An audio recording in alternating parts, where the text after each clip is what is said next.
উনি মুসকি মুসকি হাসতেছে। আসসালামু আলাইকুম রাহমাতুল্লাহি ওয়া বারাকাতুহু। আপনারা ভালো আছেন? আরো ভালো থাকার জন্য আপনারা অনেকগুলি কথা বলেছেন। আমি এখানে বসে বসে আপনাদের বক্তব্য শুনছিলাম আর চিন্তা করতেছিলাম যে বিএনপির রাজনীতি সম্পর্কে আসলে ওনারও খুব একটা খোঁজ খবর রাখে না। আপনাদের বক্তৃতায় মনে হয়েছে আমার। কারণ কি, ইতিমধ্যে বিএনপি 31 দফা দিয়েছে। সেই দফাতে এই প্রাইমারি শিক্ষাকে সর্বোচ্চ গুরুত্ব দেওয়ার কথা বলা হয়েছে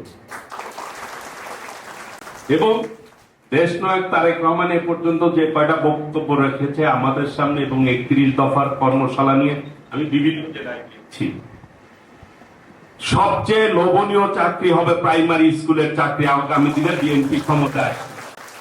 আপনারা নিজেরা ভাবতেছেন বেতন কাঠামো নিয়ে। তারেক রহমান বলেছেন আল্লাহ যদি বিএনপি কে ক্ষমতায় আনে বা দেশ পরিচালনার দায়িত্ব দেয়, উনি যদি আল্লাহর চায় তো প্রধানমন্ত্রী উনিই হবে আল্লাহর রহমত। একটি বিল্ডিং এর যে ফাউন্ডেশন, মূল ফাউন্ডেশন হচ্ছে প্রাইমারি। এই জায়গায় যাতে শিক্ষিতরা, ছেলেরা যদি শিক্ষিত হয়, আচার ব্যবহার ঠিক থাকে, এটাই কিন্তু গড়ার মেইন ক্ষেত্র। সেইটাকে বিবেচনা করে উনি অনেকগুলি বক্তৃতায় দিয়েছেন। আমি বলছি এই পর্যন্ত মনে হয় ওনার বক্তৃতা কেউ শুনেন নাই আপনারা।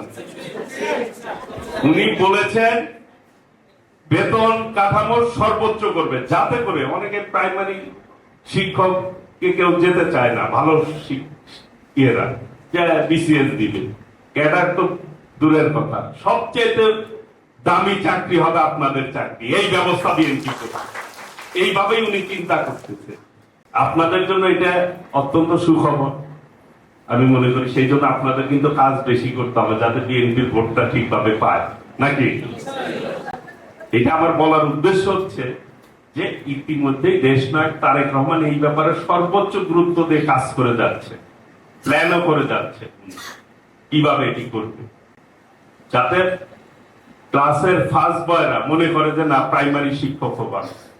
এইভাবেই আপনাদের বেতন কাঠামো নির্ধারণ করবে ইনশাআল্লাহ। সামনের দিনগুলি আপনাদের আশা করি ভালো যাবে।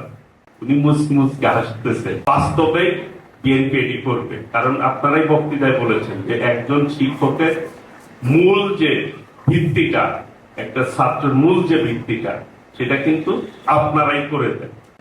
আপনারা প্রাইমারি স্কুলের একটা ছেলের আচার ব্যবহার যেভাবে বিল্ড আপ হবে, শিক্ষার মান যেভাবে বিল্ড আপ হবে পাবে, ওইটাই কিন্তু ভবিষ্যতে আস্তে আস্তে সেই ছেলে ওইভাবেই বড় হবে।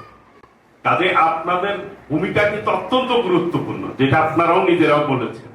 কি চাইছেন যে ক্যাডার সার্টিফিকেট, সেটা পৃথক তো হবে, কারণ এইটাকেই সর্বোচ্চ গুরুত্ব দেবে। এই চিন্তাতেই বিএনপি ইতিমধ্যে 31 দফাতে বলেছে।